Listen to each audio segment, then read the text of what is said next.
Okay, so let me start with your doubts. Your first doubt is crystalloid differs in colloids mainly with respect to. Actually, crystalloid is a solution of minerals, and colloidal solution, you know, it is having particle range of 1 nanometer to 1000 nanometers. So electrical behaviour में crystalloids भी electrolysis follow करेंगे, colloids में भी electrolysis follow होती है. Particle nature का कोई फ़र्क नहीं है, डिफरेंस रहेगा, but that is not a property जिससे डिफ्रेंशिएट कर पाएँ. पार्टिकल साइज़ मेनली डिफ्रेंशिएट करते हैं. जो पार्टिकल साइज़ होता है कोलॉइड्स में वो 1 नैनोमीटर से लेके 1000 नैनोमीटर्स होगा, और क्रिस्टलॉइड्स में स्मॉलर देन 1 नैनोमीटर हो जाएगा.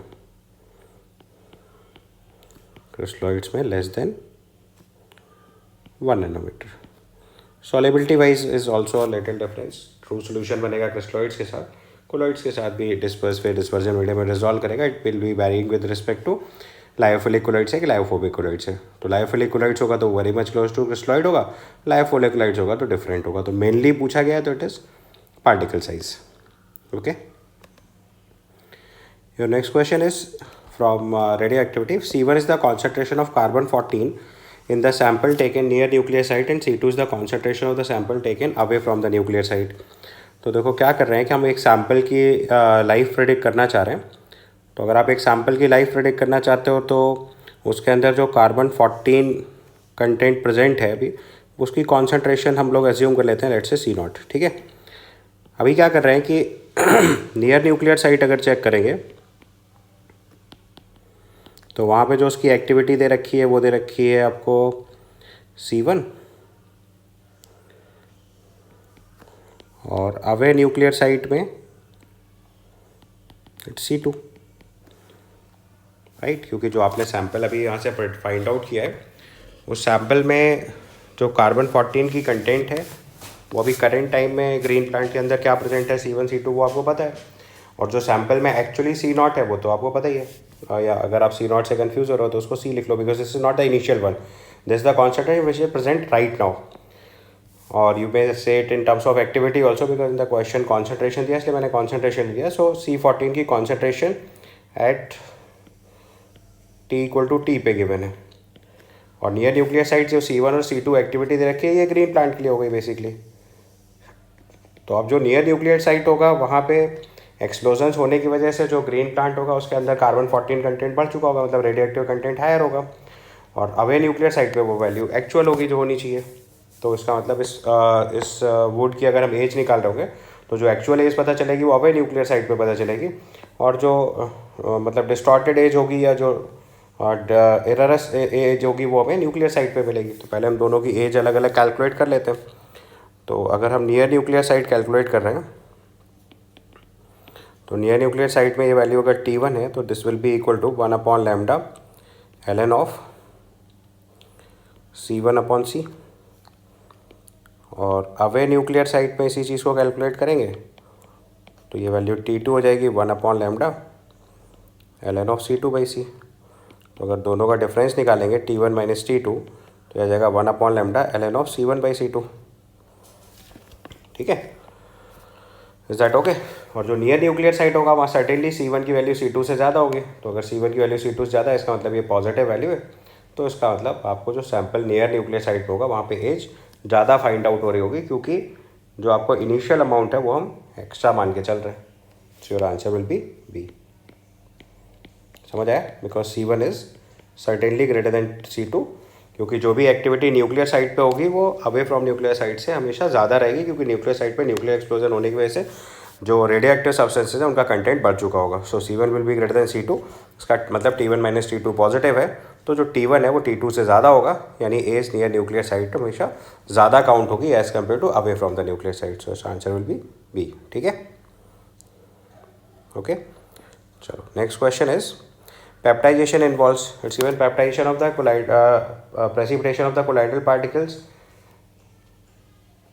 disintegration of colloidal aggregates, purification of colloids, and impact of molecules of the dispersion medium on the colloidal particles. So देखो peptidation का बेसिकली मतलब होता है conversion of a precipitate into colloidal solution.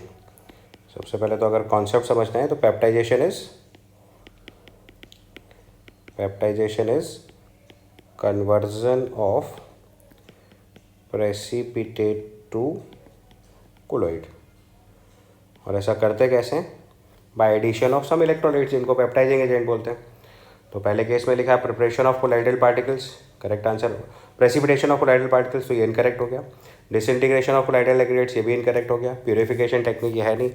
हाँ, अब last part पे अगर देखना है impact of molecule on dispersion medium on the colloidal particles, तो बेसिकली क्या होता है कि जैसे आपने इसमें एक पेप्टाइजिंग एजेंट ऐड किया हुआ है, तो पेप्टाइजिंग एजेंट जो है उसका आयन जो है वो एड्जॉर्ब कर जाता है प्रेसिपिटेट पे। तो उस पर एक पर्टिकुलर चार्ज आ जाता है और चार्ज के रिपल्शन की वजह से ब्रेक होकर डिस्पर्जन मीडियम में एब्जॉर्ब हो जाता है। तो impact of molecules of the dispersion medium on the colloidal particle, तो ये पेप्टाइजेशन का पॉसिबिलिटी है। पेप्टाइजेशन से कोलॉइडल फॉर्म जनरेट होगा, तो हम लोग इसका आंसर डी मार्क कर देंगे। Because precipitation of colloidal particle गलत है, डिसइंटीग्रेशन ऑफ कोलाइडल एग्रीगेट ये भी गलत हो गया, क्योंकि पेप्टाइजेशन जो है वो प्रिपरेशन टेक्निक है, purification technique dialysis, dialysis, electrodialysis और अल्ट्राफिल्ट्रेशन होता है। So it's possible answer is D, right. समझ आया ना?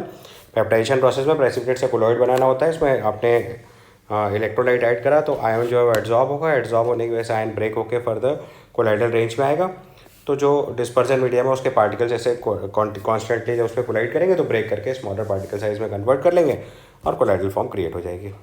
ठीक है, चलो next question is given 143। It's given two radioactive isotopes A and B of atomic masses and X and Y are mixed in the equal amount of masses.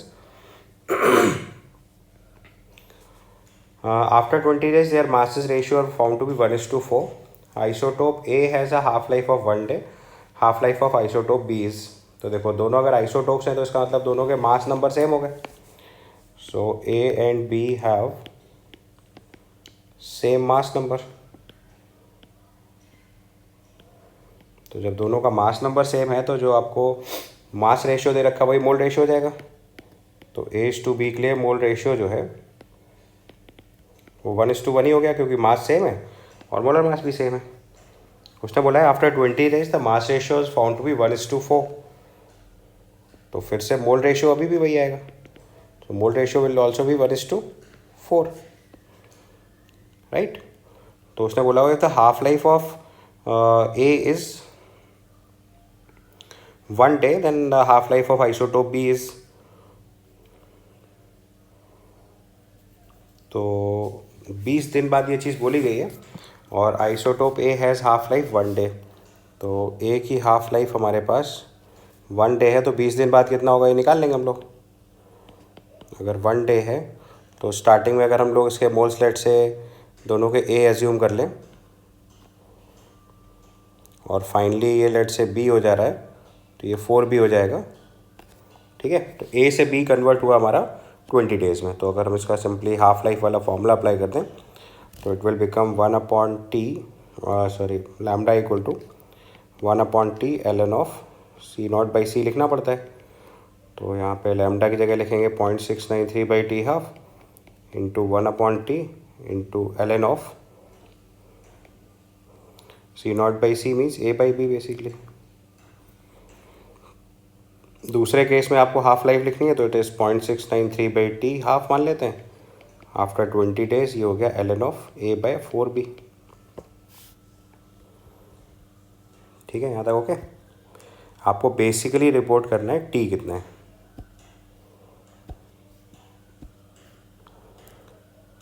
So it's asked that the half life of isotope B is, तो आपको T निकालना है यहाँ से। तो आप क्या करो, दोनों का रेशियो ले लो basically. So if you will take the ratio of the two equations, so it becomes T equal to ln of A/B upon ln of A/4B, या ln of A/B minus 2 ln 2 लिख लो,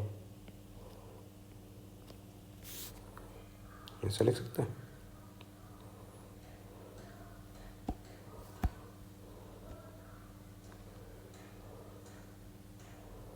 और ln of A/B की value किसी एक equation से put कर दो, जैसे पहले वाले इक्वेशन से पुट कर दें हम लोग।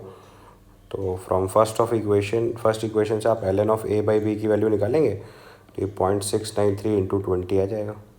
0.693 इंटू 20 इसको सब्सटीट्यूट कर दो यहाँ पे, तो उसको सिंप्लीफाई करोगे तो टी की वैल्यू हो जाएगी 0.693 into 20 divided by 0.693 into 20 minus ln2 is 0.693 होता है ना, तो 2 इंटू 0.693, तो 0.693 देखो कट गया, ये वैल्यू आ जाएगी 20/18।